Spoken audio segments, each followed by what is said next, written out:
Bonjour à tous, j'espère que vous allez bien. Aujourd'hui, je vous parle des films que j'ai le moins aimés en 2023. Je commence par les flops, comme ça après je suis débarrassé et la prochaine vidéo, je vous parle de mes tops, comme ça on finit sur une note positive. Je suis désolé, cette vidéo elle aurait dû arriver en début d'année, je suis grave en retard, mais il y avait déjà pas mal de films que je voulais rattraper à tout prix avant de boucler mon top. Puis j'ai aussi un peu procrastiné parce que finalement, c'est pas ce qu'il y a le plus fun de faire cette vidéo sur les flops. Je suis pas super à l'aise avec l'idée de dire du mal de 10 films comme ça. En même temps, ça a de l'intérêt, ça permet qu'on échange, qu'on confronte un peu nos visions, qu'on comprenne un peu mieux ce que chacun cherche dans le cinéma, mais c'est pas hyper agréable à faire finalement. Bref, je vous ai donc classé les 10 films que j'ai le moins appréciés en 2023. Alors avant qu'on commence, je vous précise, je suis loin d'avoir vu tous les films de 2023, et notamment quand un film a l'air d'être un gros navet, généralement j'évite d'y aller. Donc cette liste, elle est loin de représenter les pires films de l'année, et d'ailleurs je ne l'ai vraiment pas construit comme ça, j'ai souhaité plutôt vous parler de mes déceptions, des films qui sur le papier étaient faits pour moi, que j'aurais dû apprécier, et finalement la magie n'a pas opéré. Et bien sûr, c'est un classement subjectif, je veux pas du tout vous convaincre que tel ou tel film est nul ou surcoté. Je veux juste essayer de vous expliquer pourquoi moi j'ai pas trop accroché. Et allez, trêve de suspense, on commence avec le numéro 10, Les Vengeances de Maître Poutifar. C'est l'histoire d'un prof qui, une fois à la retraite, va se venger sur ses pires élèves, ceux qui lui ont mis la misère pendant ses cours. En vrai, j'ai un peu galéré à trouver le numéro 10, j'ai mis Poutifar un peu par défaut. Alors oui, le film est pas bon, il mérite en soi sa place dans les flops, mais bon, c'était un peu évident que ça allait pas être un grand film. J'en attendais rien, et plus qu'être mauvais, finalement, le film il a surtout pas grand intérêt. C'est une comédie très fade et pas très drôle. Je vous renvoie à ma critique si vous voulez en savoir plus.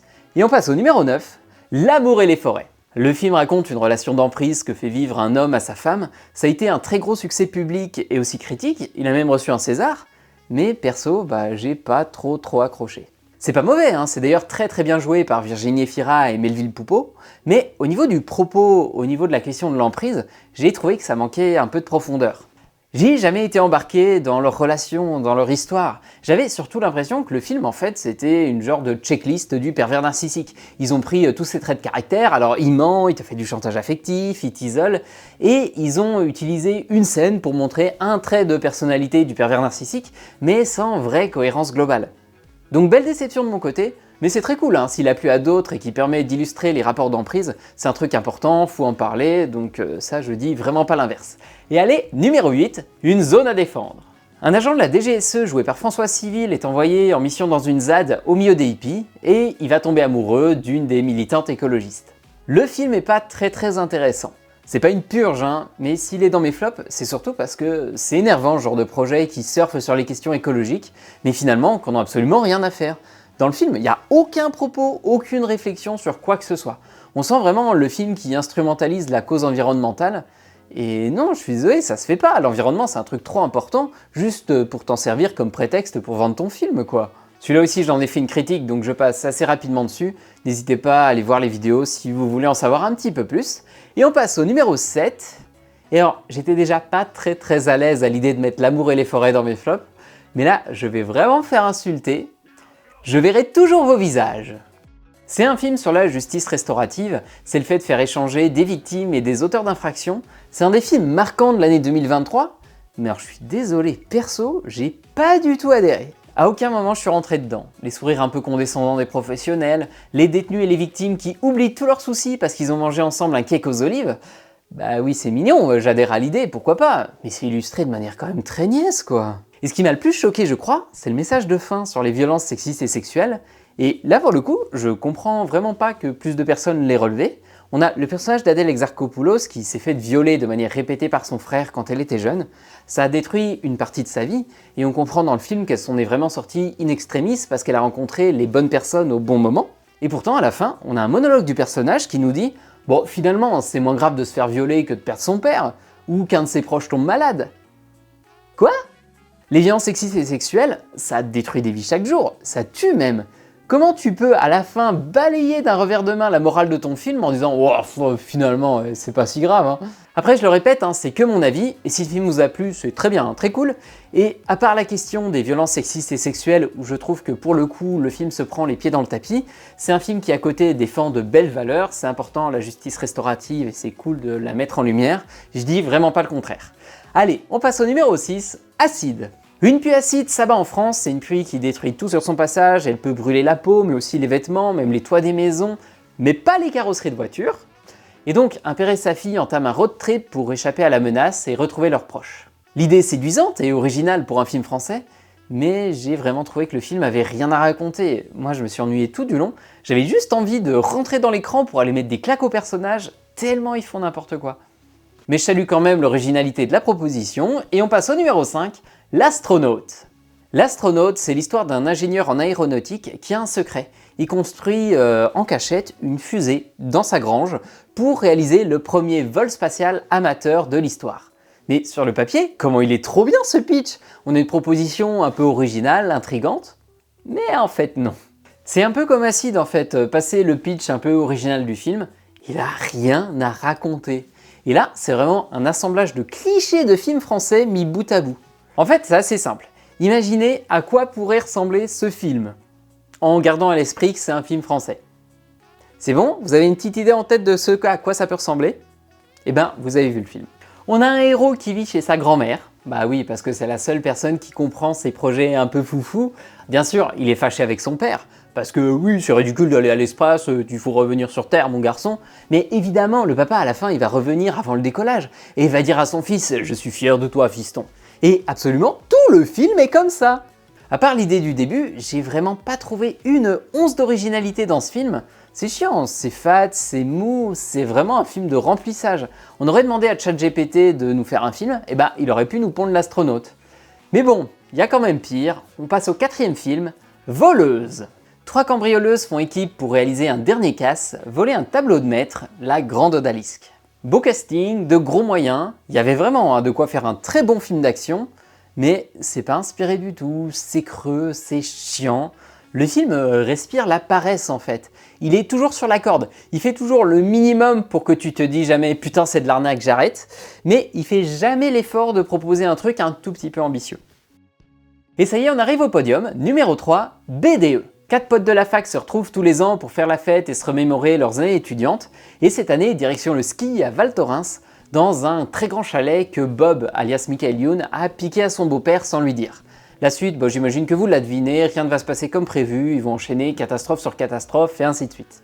On est sur un film mi-Projet X, mi-American Pie, donc rien de très original à la base, mais là en plus c'est consternant, c'est pas drôle, c'est cliché, c'est de mauvais goût, c'est bourré de placements de produits en plus, il y a vraiment rien qui va. Je vous renvoie à ma critique si vous voulez en savoir plus, et on passe au numéro 2, Vision. Estelle mène une vie parfaite avec Guillaume son mari, mais un jour elle recroise la route d'Anna, une photographe avec qui elle a eu une aventure amoureuse il y a de ça 20 ans, et ensuite, j'ai rien compris, il est question d'hallucinations, de rêves prémonitoires, de méduses, de boucles temporelles.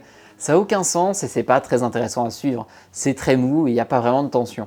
Je comprends pas comment Yann Gozlan, qui en est pas à son premier thriller quand même, a pu se planter comme ça. Son dernier film c'était Boîte Noire, et Boîte Noire pour le coup c'était ultra maîtrisé, c'était tellement carré même qu'il manquait un petit grain de folie, un petit truc. Et là, Vision, c'est l'inverse total, ça a aucun sens, ça se perd dans un délire pas intéressant. Ça m'énerve, hein. Il est très haut dans le classement parce que j'adore le travail de Gozlan d'habitude et j'étais persuadé d'apprécier Vision, ou à minima passer un bon moment. Mais non, c'était vraiment nul, hein. C'est un thriller érotico-psychédélique sans intérêt, c'est du gros gâchis de Diane Kruger. Et maintenant c'est parti pour le numéro 1, et je vais encore m'en prendre plein la gueule, sur les chemins noirs. Un soir, alors qu'il était complètement bourré, Pierre, écrivain explorateur, fait une chute de plusieurs étages, il s'en sort de justesse et sur son lit d'hôpital, il se fait la promesse de traverser la France à pied. C'est adapté du livre du même nom de Sylvain Tesson sur les chemins noirs. Je l'ai pas lu donc je sais pas du tout ce qu'il vaut. J'ai lu d'autres livres de Sylvain Tesson et je suis pas un grand fan de son style, j'ai pas trop apprécié les livres que j'ai lus. J'ai un petit souci avec son ton très hautain, très professoral. Mais ce projet de film, il m'intéressait quand même pour 2 raisons. Déjà, avant de parler du voyage en France, il est question de voyage introspectif de Sylvain Tesson alias Jean Dujardin. Son aventure suite à son accident, c'est une reconstruction, une introspection, une reconnexion avec son corps, avec lui-même et avec la nature.